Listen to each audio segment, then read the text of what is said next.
I welcome the Star Cooking Club, and today we're gonna make gumbo. Alright, and we're gonna add our andouille sausage and our chicken breast.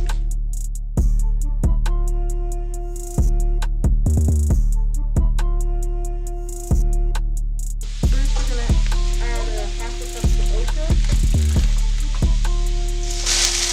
half a cup of creamy diced yellow onions. And what we're doing now is flooding the vegetables.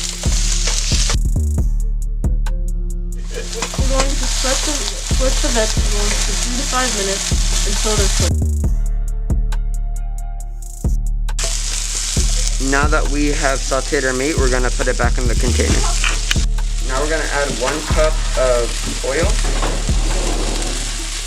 And then we're gonna have 1 cup of flour, and the key is to stir it because we don't want to burn the rib.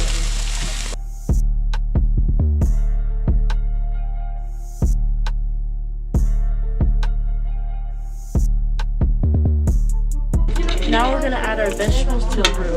Go for it. Yep.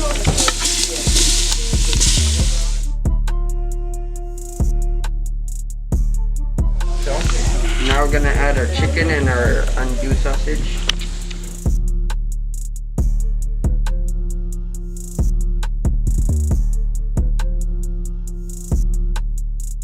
Say it again. Now we're gonna add half a can of crushed tomatoes.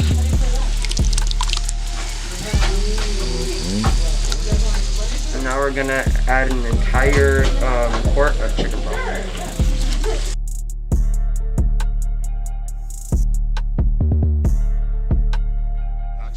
Now we're gonna add half a teaspoon of obey seasoning. Yes, sir.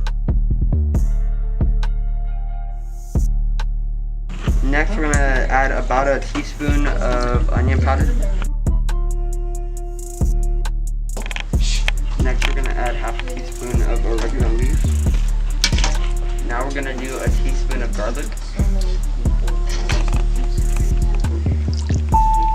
Then a teaspoon of chicken seasoning. And finally, we're gonna add a teaspoon of black pepper.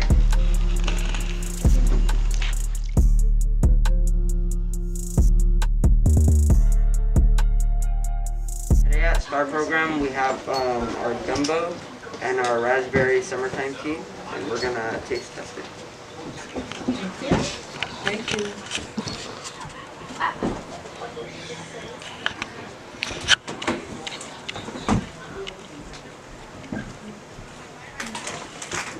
This is delicious. I can taste the spices. They're all balanced. That's really good. I've The never had rice gumbo. is at a good consistency. And of course, my favorite, sausages. This is really good. good. I always like anything spicy. This has like a really good kick. Nice. Me, I really like it more spicy, so I can like add more spices, like more hot sauce. But it's really good. I've never had it, and I was kind of scared, but it's really good. I tried. It's you know, it's cabinet. It's what it is in the cabinet. It's like raspberry. It's refreshing. That's what it's supposed to be. Summer. That's why we said summertime. Yeah. It's not too sweet to the point that it's like too much for you. It's really good. I like it. I like it. On a scale of 1 to 10, how would you rate the food? Oh, I would definitely give it a 10. I would give it a 10 too. Yay!